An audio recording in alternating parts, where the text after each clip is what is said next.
Stage पर पर्दे उठे। हजारों लोग तालियों की गड़गड़ाहट से हॉल गूंजा रहे थे। स्पॉटलाइट एक चेहरे पर पड़ी, सुनहरी आंखें, आत्मविश्वास से भरा चेहरा और अदाओं में कशिश। वही लड़की जिसने लाखों दिलों को अपनी मुस्कान से जीता, अपनी आंखों से रुलाया और अपने अभिनय से इतिहास लिख दिया। यह थी मीनाक्षी शेषाद्री, भारत की वो अभिनेत्री जिन्हें कभी dream girl of 80s and 90s कहा गया। लेकिन क्या सिर्फ तालियां, शोर और ग्लैमर ही उनकी कहानी है? नहीं, इस रोशनी के पीछे एक ऐसी लड़की की यात्रा छिपी है जिसने संघर्ष की आग में खुद को गढ़ा, जिसने हर हार को जीत में बदला और जिसने ये साबित किया कि औरत अगर ठान ले तो दुनिया की कोई ताकत उसे रोक नहीं सकती।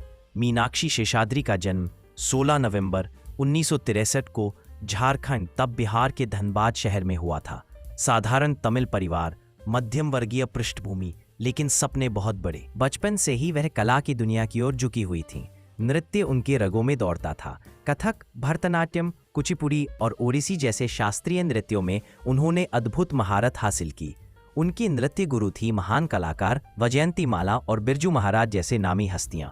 यानी बचपन से ही उनके कदम मंच की ओर बढ़ रहे थे। लेकिन रास्ता आसान नहीं था। साल 1981 जब वो सिर्फ 18 साल की थी, उन्होंने मिस इंडिया का ताज जीत लिया। छोटी सी लड़की, मध्यम वर्गीय परिवार की संकोची बेटी, अचानक देश की सुंदरता का प्रतीक बन गई। लाखों लड़कियां उस ताज का सपना देखती थीं, लेकिन मीनाक्षी ने साबित कर दिया कि आत्मविश्वास और मेहनत से सब कुछ संभव है। यहीं से उनकी किस्मत ने मोड़ लिया और बॉलीवुड की दहलीज उनके लिए खुली। मीनाक्षी शेषाद्री ने फिल्मों में डेब्यू किया, पेंटर बाबू से, लेकिन असली पहचान मिली हीरो से। सुभाष घई की इस फिल्म में उनके साथ थे जैकी श्रॉफ। फिल्म ने जैसे ही पर्दे पर कदम रखा, मीनाक्षी की अदाओं और मासूमियत ने पूरे हिंदुस्तान का दिल जीत लिया। हीरो से लेकर घायल, घटक, दामिनी, मेरी जंग जैसी फिल्मों तक उन्होंने अपने अभिनय से ये साबित किया कि वो सिर्फ सुंदर चेहरा नहीं, बल्कि गहरी संवेदनाओं वाली अदाकारा है। बॉलीवुड की चमक के बीच उनका निजी जीवन उतना आसान नहीं था। एक तरफ नाम और शोहरत, दूसरी तरफ रिश्तों की जद्दोजहद, फिल्म इंडस्ट्री में काम करने का दबाव, लगातार सफल बने रहने की चाह और व्यक्तिगत जीवन में स्थिरता की तलाश, इन सब ने मीनाक्षी को अंदर ही अंदर तोड़ा। उनके नाम कई सुपरस्टार्स के साथ जोड़े गए, लेकिन कोई रिश्ता स्थायी न बन सका।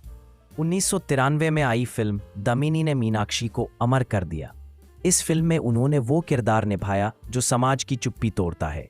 एक ऐसी औरत जो बलात्कार पीड़िता के लिए न्याय की लड़ाई लड़ती है। तारीख पे तारीख कहने वाला सनी देओल का संवाद जितना मशहूर हुआ, उससे कहीं ज्यादा असर छोड़ा मीनाक्षी की दृढ़ता और आंसुओं ने। दमिनी ने उन्हें सिर्फ स्टार नहीं, बल्कि समाज की आवाज बना दिया। 1995 में उन्होंने निवेश बेंगर से शादी की और अमेरिका जाकर बस गईं। शादी के बाद उन्होंने फिल्मी दुनिया से दूरी बना ली। वहां जाकर उन्होंने डलास, टेक्सास में dance school cherish dance school की स्थापना की। यहाँ वो भारतीय नृत्य की गुरु बन गईं और भारतीय संस्कृति को विदेश में फैलाने लगी। आज भी अमेरिका में वो भारतीय कला की राजदूत मानी जाती हैं। मीनाक्षी की कहानी सिर्फ एक अभिनेत्री की नहीं, बल्कि एक योद्धा की है। उन्होंने ये दिखाया कि सुंदरता के साथ दिमाग हो तो इतिहास लिखा जा सकता है। शोहरत पाने के बाद भी परिवार और संस्कार ज्यादा मायने रखते हैं। औरत सिर्फ पर्दे की सजावट नहीं, समाज की आवाज भी है। आज जब लोग मीनाक्षी शेषाद्री का नाम लेते हैं तो सिर्फ उनकी खूबसूरती नहीं याद आती, याद आता है उनका अभिनय, उनका नृत्य, उनकी शालीनता और उनकी मजबूत शख्सियत। वो आज भी प्रेरणा है उन लड़कियों के लिए जो छोटे कस्बों से निकलकर बड़े सपनों को पाना चाहती हैं।